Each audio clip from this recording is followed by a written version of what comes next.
So, I don't know how to do this right now.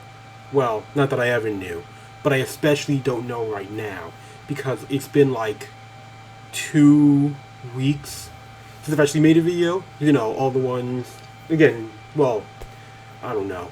Anyway, all the ones that have been going up before were like, pre-recorded because I've been sucked into playing this game. I've been playing it, well, for like over 2 weeks. So that's what I've been doing. And, well, then I finished it. And now I'm here. I mean, I'm still playing it, but I'm not playing it as much to where everything I do when I'm not, well, sleeping is playing that game. So, I mean, that's pretty much all there is to it. I mean, there's no explanation or anything other than that being what that is. So anyway, the long and short of it is I don't have an actual plan for this video. I kind of just thought I would make one because it's been almost, if not an actual month, since I have made one. So there you go. So I just found I just looked into random questions and I got 7 questions that you should ask your whatever. It's something about if someone is running for something, these are the 7 questions that you should ask them. I don't know what the title was. I didn't care. I clicked on it and I copied the questions and now here we are. I don't even know. It doesn't matter. It doesn't matter. None of it matters. I'm just going to read these questions and I'm probably not going to have a good answer. I'm going to make something off the top of my head. I'm going to move on with my life because, well, that's how I do everything, and it seems to have worked out till now. Well, not really, but I'm not dead, so take that for what you will. Anyway, question number 1 is about foreign aid, apparently. Do you support the foreign assistance budget, which makes up less than 1% of the total federal budget? Why it's important? Why it's important. The budget helps build stable economies and infrastructures while giving communities a path out of poverty through access to basics like health facilities, school, and clean water. Is it really only 1%, less than 1% of the federal budget? Wow, that is screwed up. I mean, I support it. I think I would support it more than less than 1%, but I do. So, I don't know if I can say that I would increase the foreign aid budget. I mean, I'd look into it. I don't know if I can. I feel like I can do that.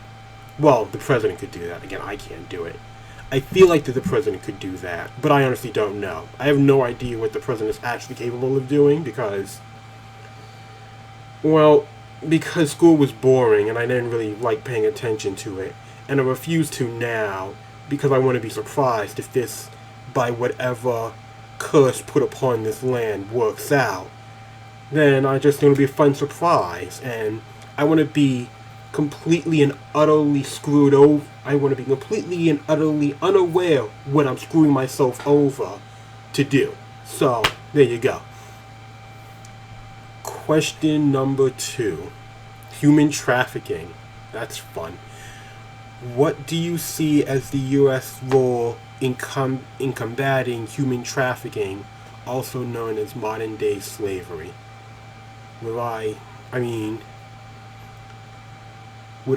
I guess stopping it, right? I mean, I know technically they want like an actual answer, but I don't really know what an actual answer would technically be.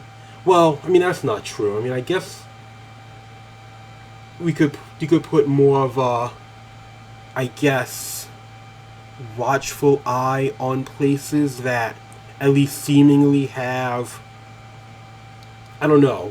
shaky business practices. I don't know. I've literally looked, all the stuff I know about law or government is based off of, either unrealistic action movies or weird documentaries that aren't even really relevant anymore because they're old.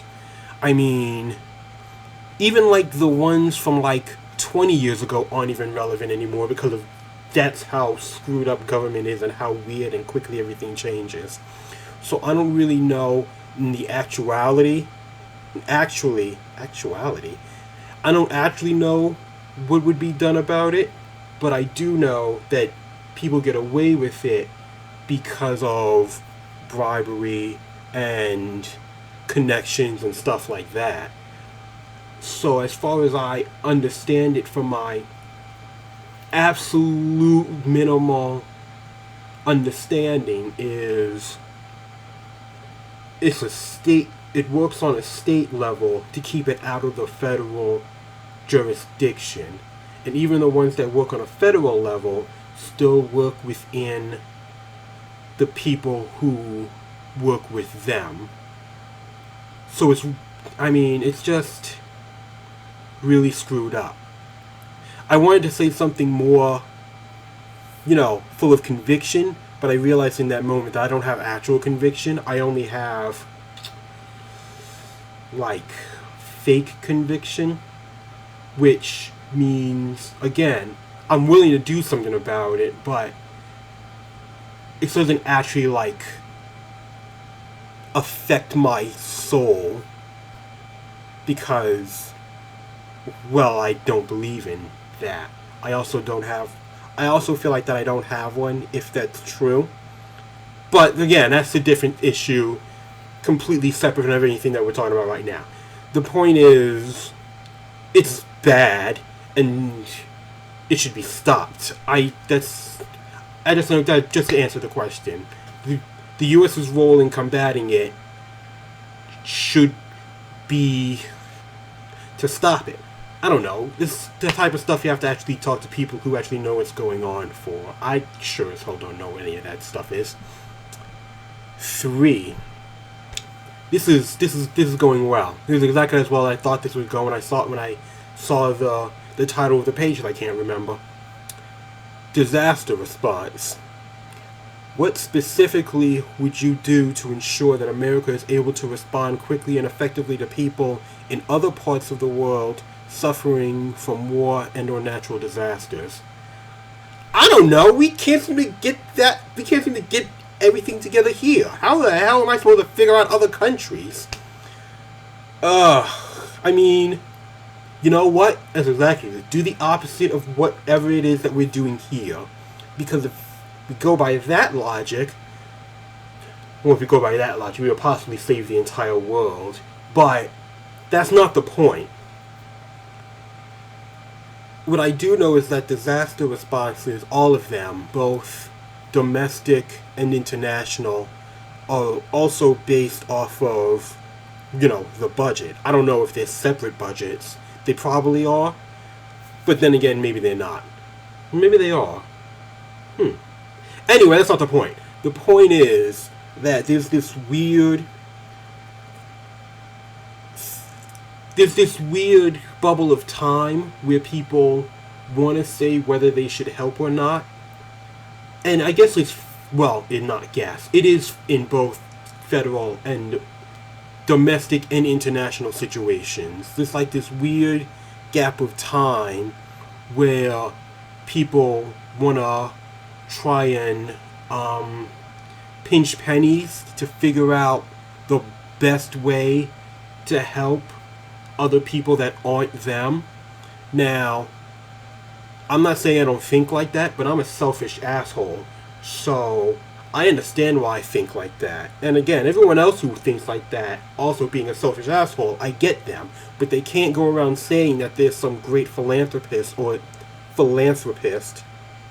I don't know what I said the first time. Anyway, they can't go around saying that there's some great charitable God and then have the mentality of Ebenezer Scrooge before he got haunted by 3 ghosts that might have just been his own messed up psyche. And it's really dumb. Now, I technically understand why people act like that. Well, why politicians act like that. Because essentially, the money that they're giving away, even though it's the government's money, is still like their money. Or at least that's the way they see it. Because that's the money that they use to buy. Well, I don't know what it is what they use to buy in the government because I'm not part of it. But I do know that that's where the money comes from. So they reallocate it to places that benefit them. And, you know, other countries, well, some other countries aren't in their benefit. So that's why they all want to drag their heels. Some states aren't to their benefit. That's also why they drag their heels. So I guess even aside from doing anything about the budget itself, what people what really needs to change is the response time in general.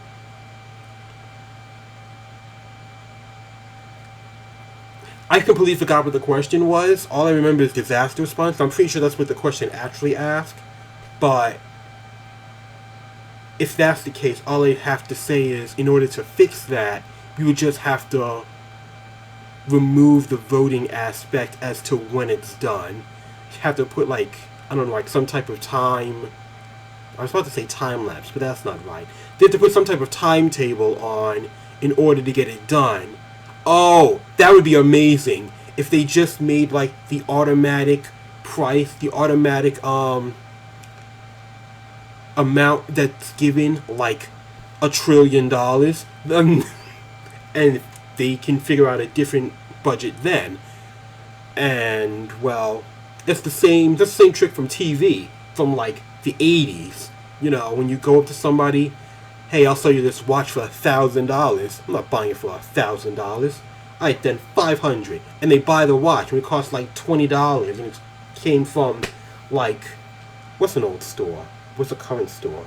I don't know the name of any stores, but you get the point. The point is, there needs to be some type of ridiculous price on, like, all current or all future emergency situations, and a time limit to when that money is released, unless a new one is agreed upon. And it has to be like an actual ridiculous amount. You can't just undercut it by like, I don't know, $1 billion. Because I'm fairly certain anything that happens, especially after this point, is going to be worth more than $1 billion. It might be worth more than $1 trillion. I don't know. The point is, that's all I got. That was my plan. I mean, it might be dumb. Well, I know it's dumb. But that was my plan. So I'm just going to move on. Number 4. World hunger. Programs such as Food for Peace and Feed the Future have a history of strengthening U.S. relationships around the world and building self-sustainability for small-scale farmers. Do you see the value in these programs, and what do you see as the benefits in continuing programs such as these? I mean, I do. And I mean, the benefit is, well, I'm going to be honest, I don't know what either of these do. I'm all for, you know, growing food to give to people. So, good for them. If this is about someone trying to shut this down, which is probably true, or maybe it's not. I honestly don't know. But, whatever the situation is, you should probably just give them more money.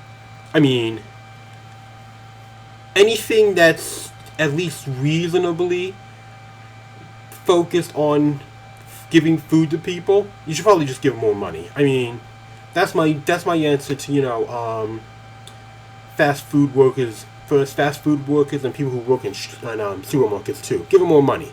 Oh, and also give them the ability. Well, I am going to say this anyway. It's a dumb idea, but I do wholly believe in it. Give them the ability or the right to have. Okay, if someone. I don't know how to word this to make it not sound like I'm a psycho. You know what? Screw it. I'm a psycho anyway. Give them the ability to hit a person that is actually annoying them at work. Like, well, not like annoying them, but you've seen the videos, like the people who like are actually crazy and like ripping like the cash registers and stuff and throwing like the whole pallets of food. If you just made it so like, if you could prove that, which we definitely can in this age because of everyone with their cameras, that it was a justifiable attack, then just get it wiped out. Just wipe it off their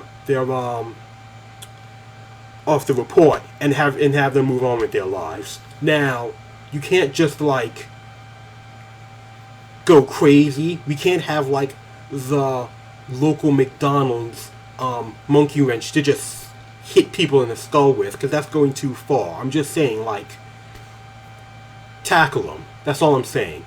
Now,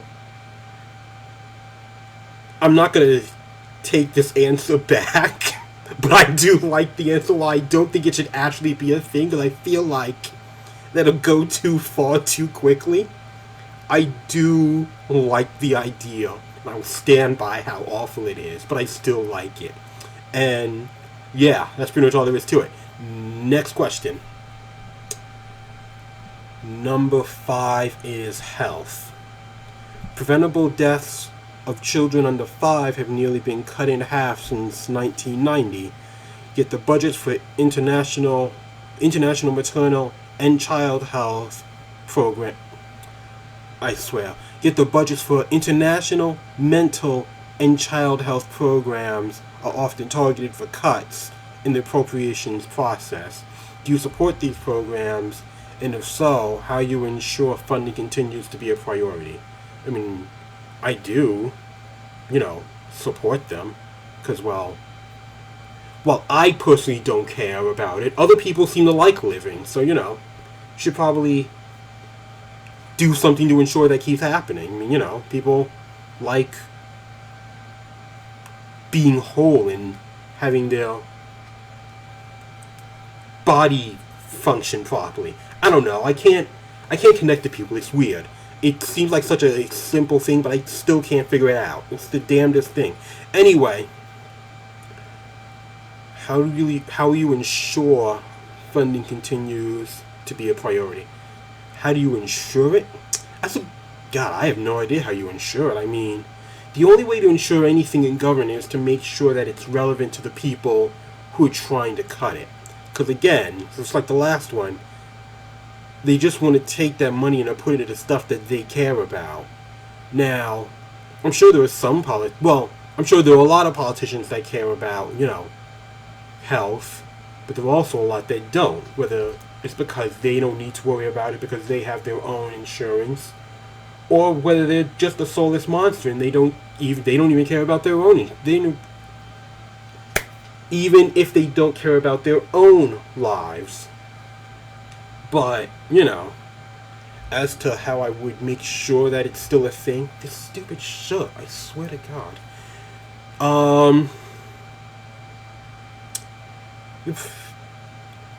I mean, honestly, it's not an actual way I can think of other than making, like, some type of protective order around it in general. But those don't even last forever. Those only last for, like, a couple of years.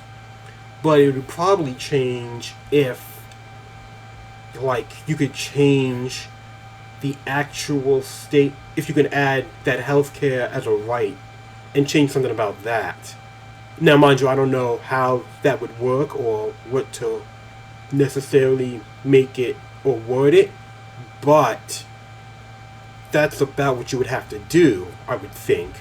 And that's pretty much all I got about that, because, while I don't know anything about government, I do know even less about healthcare, because being a doctor is hard, and I do not understand it in the least. So, next question. That is education. Oh, good.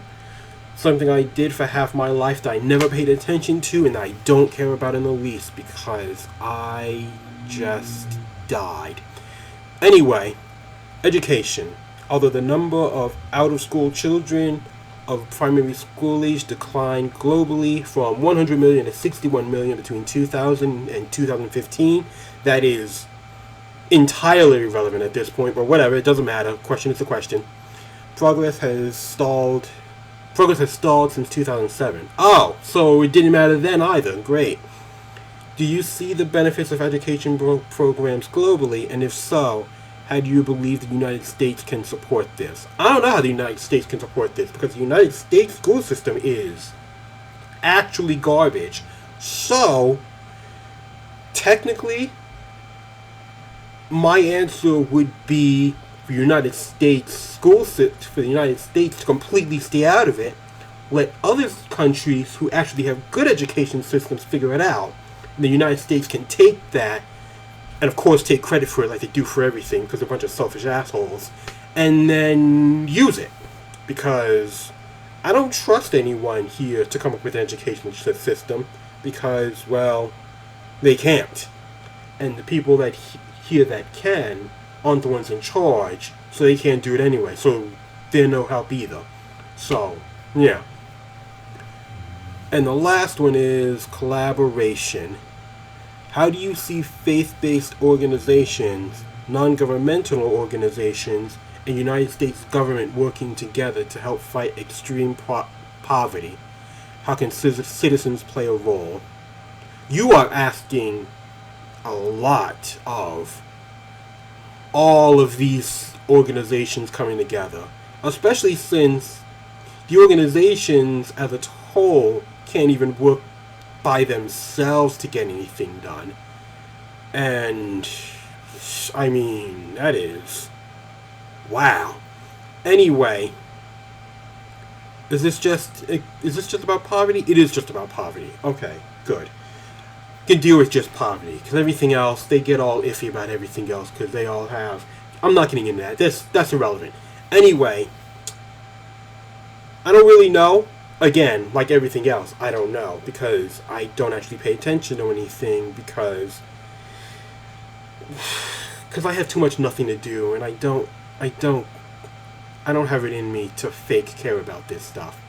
But as far as the answer goes, should probably put more work into looking into the organizations that already exist and making sure they're not just, pocketing the money themselves and then not giving all of it to the people that they're trying to help, which apparently is what's happening.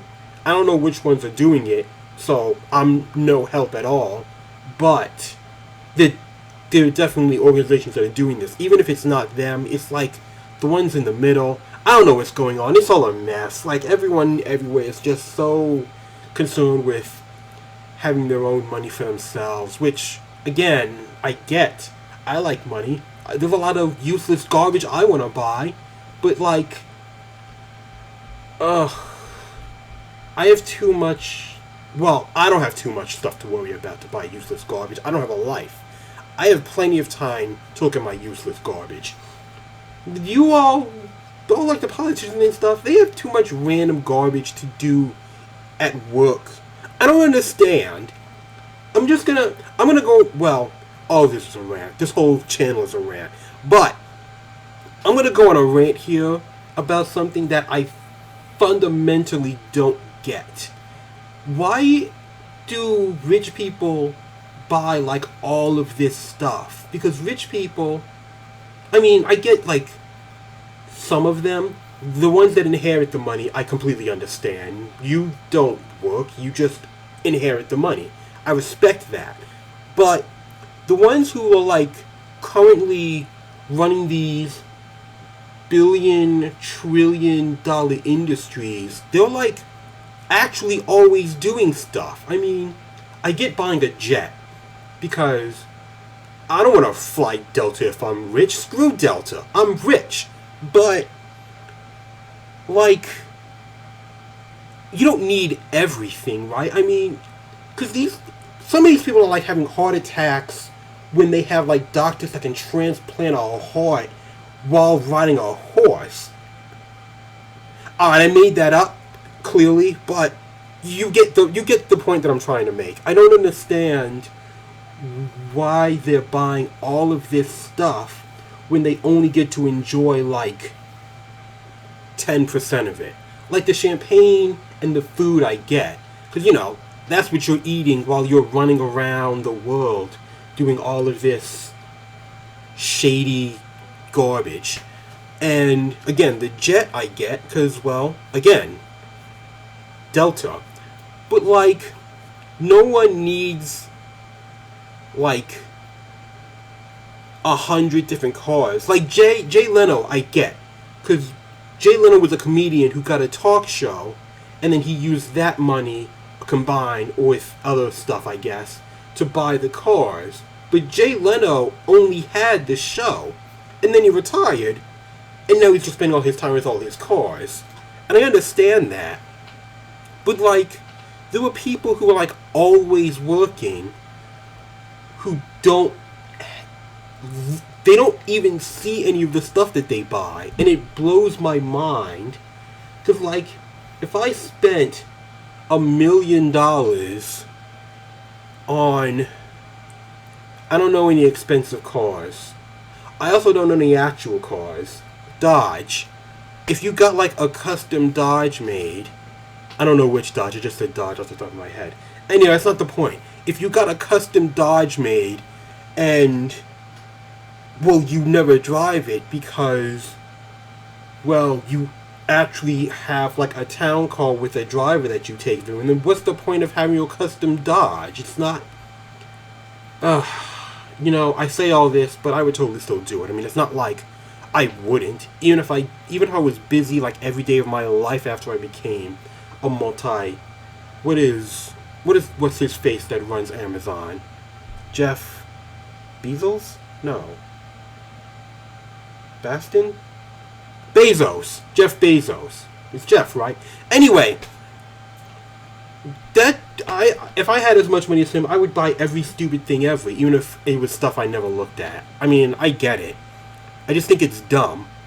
It's because I would do it that I know that I know it's dumb because I would do it. That's pretty much my mental compass. If it's something I would do, it's either stupid, wrong, or both. Alright, I'm bored now, so I'm gonna go. No, that's it. I don't have anything else. Sorry, I think my brain tried to kill me just then, but it probably wouldn't take. Anyway, bye.